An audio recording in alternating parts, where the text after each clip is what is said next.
Hello. So in this video, we're going to talk about James Signorelli's film Elvira, Mistress of the Dark. So this is a film built around the character of Elvira, developed by Cassandra Peterson. Elvira was originally developed as a sort of horror movie show host for Elvira's movie Macabre, which is basically a show, as I understand it, in which schlocky horror movies were shown on TV and sci-fi movies and things like this.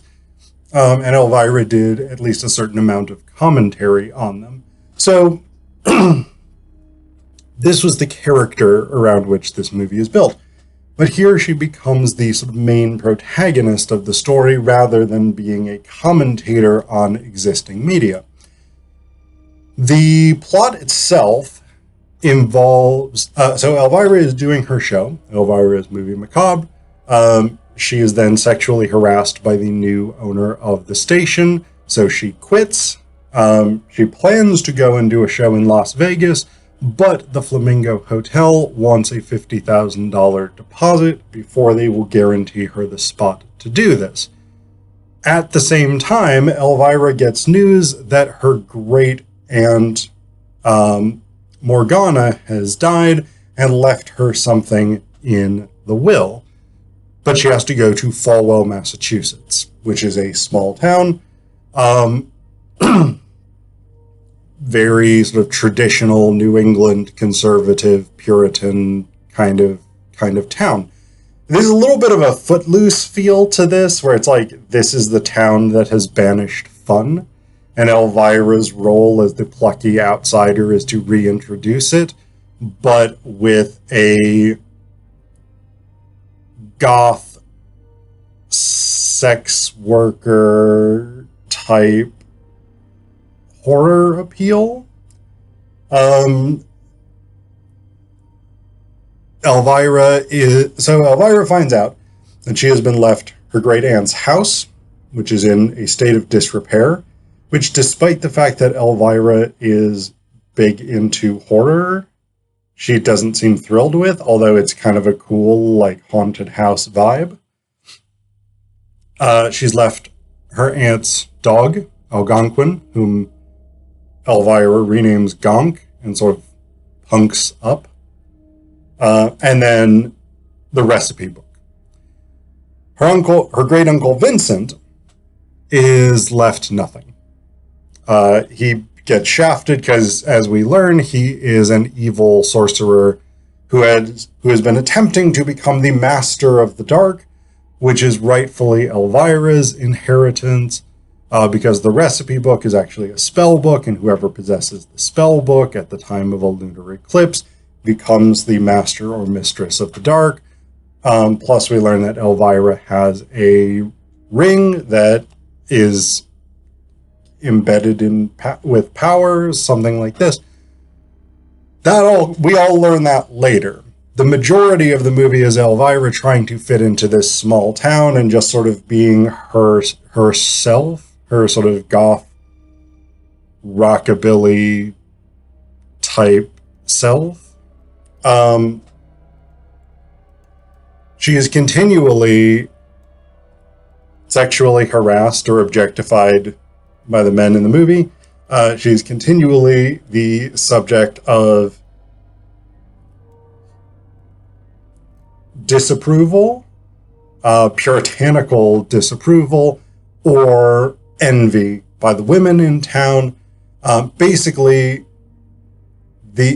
on the sort of official level, she is not welcome in Falwell, Massachusetts.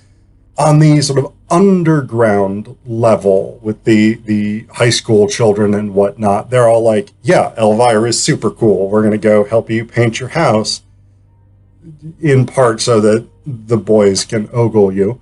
But we're going to hang out and we'll watch horror movies and we'll do all this fun stuff that we're not officially allowed to do because our town has banished fun.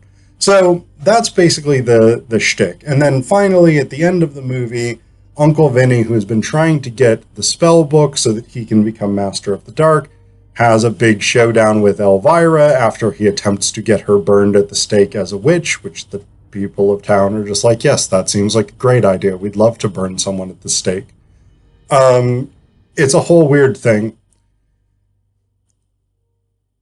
Finally, they have this big showdown, and he, who is a serious, accomplished warlock or wizard or whatever he is, with decades or centuries, actually, of evil magical practice, is bested by Elvira, who more or less stumbles her way through the fight, and then finally manages to win. So that's the basic storyline. Oh, and then all the townspeople come around to Elvira's house after it burns down in the final fight, and they're like, hey, we were wrong about you. We'd love to have you stay. And she's like, well, I just inherited Uncle Vinny's money, so I've got my $50,000. I'm going to Vegas. And the movie actually ends with her floor show. So that's what we got. What's interesting about the movie? Well, the plot line is not all that great. A lot of the humor seems like it was written by a 13-year-old boy. It was actually written by Sam Egan, John Paragon, and Cassandra Peterson, none of whom, as far as I know, were 13-year-old boys at the time. But that is about the level of humor that we tend to be working with here. Big elements of the plot line don't make that much sense. Yeah, it's a schlocky horror comedy movie. Campy horror comedy movie. It's not great. It's interesting and fun in some ways, but it's not high quality cinema. We'll put it that way. But there is something that is very interesting to me about this movie, which is its attitude towards sexual harassment. Because Elvira is continually being sexually harassed by 98% of the men in this movie. The only ones who do not sexually harass her are her manager and Bob, who is in. So Bob is Elvira's love interest, and it's to me it's kind of not a natural love interest. Sure, he's sort of, I don't know, big and football player-y, but he also seems very much like a sort of clean-cut all-American type guy, which doesn't strike me as Elvira's type, but you know what? There you go. It is what it is. So she is overtly attempting to get him to seduce her, and he's just like, well, I've got to go take care of my movie theater where we show G-rated movies, because that's all I'm allowed to show. And she's just like, what the fuck are you doing, guy? But everybody else sexually harasses or objectifies her. We get this pretty much right from the beginning, where the new owner of the studio assumes that she is going to go on a date with him, and then gropes her breasts in front of her manager, just like out on the set, at which point she kicks his ass. And yeah, I mean, we get that sort of stuff happening continually. People are constantly grabbing her, touching her. When she first gets to Falwell, she goes to the bowling alley, which is apparently the only place where there's anything fun to do. And these two scummy dudes, who we later learn work for Uncle Vinny, come up to her. They don't come up to her in their capacity as working for Uncle Vinny. They just come up to her in their capacity as scumbags. And the one guy's like, hey, baby, I got something to show you. And she quips back, sorry, I left my magnifying glass at home. And then the other guy's like, that's no way to talk to a lady. Hey, how about a blowjob? And she proceeds to pour their beers into their laps. At which point they just like physically assault her, and she and Bob beat them up.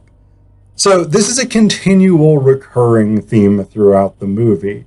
There is that direct level of physical assault, but there's also continual like objectification and things like this. Like, and sometimes this is, again, just this weird like 13-year-old boy type humor and scare quotes. Like, She gets to Falwell and her car breaks down and she has to have it taken to a garage. And the old man mechanic is like telling her about this hotel and she just walks off. And once he realizes she's walked off, he's like, great tits. It's like, what are you doing, guy? Like, what is this movie about? So there's this continual, like, Elvira is sexually objectified, sexually harassed throughout the film, and this is presented generally as a bad thing. Yes, it's a source of humor in many cases, particularly since Elvira tends to beat up the people who sexually harass her, and that's fine. I have no critique of that element of it. Definitely defend yourself against sexual harassment. But while the movie makes the overt sexual harassment of her by people around her into a bad thing, something that they should be beat up for because they are scumbag villains, the movie itself, I would say about 70 to 80% of the content of the movie is basically sexually objectifying Cassandra Peterson, the actor who plays Elvira. This happens both through the dialogue, because not only are other people continually like, hey, here's a comment about Cassandra Peterson's body and her sex appeal and whatnot. Elvira, the character, is also like, hey, I'm sexy. Remember how I have prominent breasts? Remember how I have nice legs? Whatever the thing is. And it is this like continual focus through the dialogue on Elvira's body, but it's also a continual focus through the use of the camera angles and things like this. We're constantly getting close-ups of her chest. We're constantly getting close-ups of her legs, of her butt. We get two scenes where she's changing. One scene where at the beginning where she's changing behind a screen in her trailer at the studio. One later where a group of teenage boys are peeping on her undressing in her bedroom.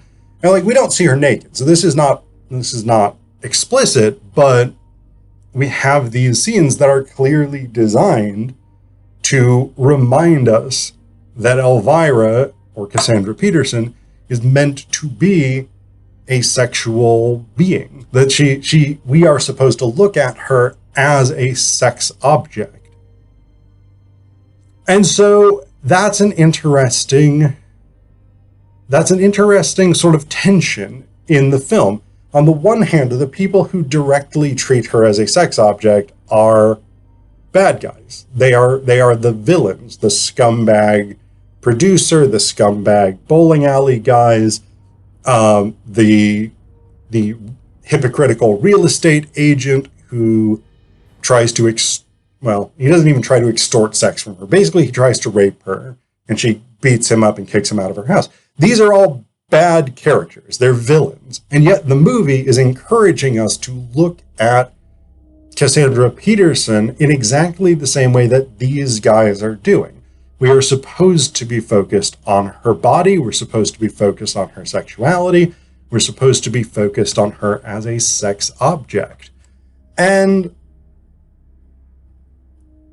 I think especially after the emergence of the Me Too movement, it's much, much harder than it might have been before to enjoy a movie where a large portion of the jokes are about sexual harassment and sexual objectification.